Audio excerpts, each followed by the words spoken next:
इस समय हम उत्तर प्रदेश के देवरिया जिले में राष्ट्रीय समानता दल के प्रदेश अध्यक्ष जी के साथ में खड़े हैं और आइए सुनते हैं कि 2024 के चुनाव को किस उद्देश्य से ये लोग लड़ रहे हैं। तो सर, हमारे दर्शकों को अपना परिचय दीजिए।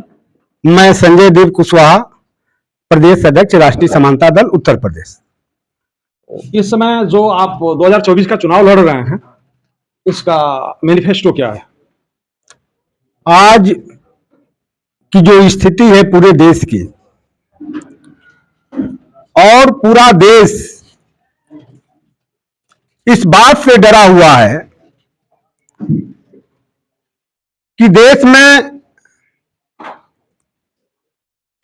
भारतीय जनता पार्टी जो है संविधान बदलने की कवायद प्रारंभ कर दी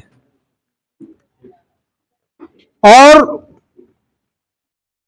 इस देश में संविधान से आरक्षण निकला है। जो संविधान से ही इस देश में दलित, पिछड़े, आदिवासी समाज के लोगों को हक हिस्सा मिला है। जो संविधान हमें आज यह बोलने का अवसर दिया है, संविधान ही हमें आज चुनाव लड़ने का अवसर दिया है, संविधान ही हमें इस देश की संपदा में हिस्सेदारी का अवसर दिया है।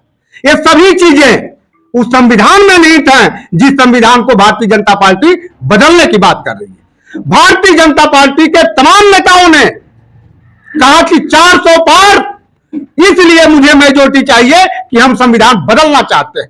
तो इस देश का दलित, पिछड़ा और आदिवासी समाज और प्रमुख समाज यह ठान कर बैठा है कि इस बार भारतीय जनता पार्टी को सत्ता से हटाने का हम काम करेंगे और संविधान को बचाने का काम करेंगे। जो बीजेपी सरकार रही है पिछले 10 साल में, जो इन्होंने काम किया है, उसकी उपलब्धियां क्या हैं आपकी नजर में?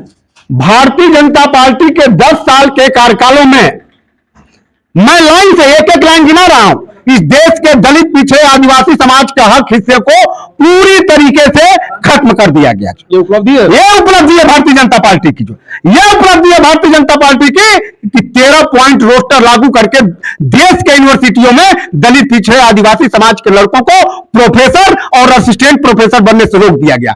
यह उपलब्धि है भारतीय जनता पार्टी की कि एक लाइन का कानून लाकर कि बगैर हाई स्कूल पास किए पासपोर्ट नहीं बनेगा। इस देश के 86% लोगों को दुनिया के देशों में जाकर मजदूरी करने से रोक दिया। यह उपलब्धि है भारतीय जनता पार्टी की।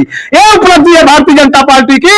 एक लाइन का कानून लाकर आरक्षण के ओवरलैपिंग का लाभ जो दलित, पिछड़े, आदिवासी समाज के लोगों को मिलता था, उसको इसने बंद कर दिया। यह उपलब्धि है भारतीय जनता पार्टी की। यह उपलब्धि है भारतीय जनता पार्टी की। इस देश का 99% दलित, पिछड़े समाज के लड़के जो सेना में जाकर अस्थायी कमीशन की नौकरी पाते थे, उस नौकरी को यह संविदा पे नौकरी बना दिया। यह उपलब्धि है। और देश के करोड़ों करोड़ों युवाओं को नौकरी पाने से, अस्थायी नौकरी पाने से वंचित कर दिया। यह उपलब्धि है भारतीय जनता पार्टी की। जो आप लोगों ने देखा, अब यह जो आप लोगों ने मुहिम छेड़ा है, जो ये उपलब्धि आप लोगों ने आपने गिनाया है, तो ये जो मुहिम आप लोगों ने छेड़ा है ये चुनाव में उतर करके, तो इसका उद्देश्य क्या है?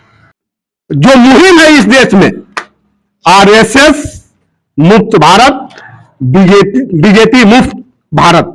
हम विचारधारा का विरोध करते हैं, आरएसएस का विरोध करते हैं जो इस देश में सार्वजनिक संस्थानों को निजीकरण कर रहा है। ऐसी विचारधारा को इस देश से भगा देना चाहते हैं।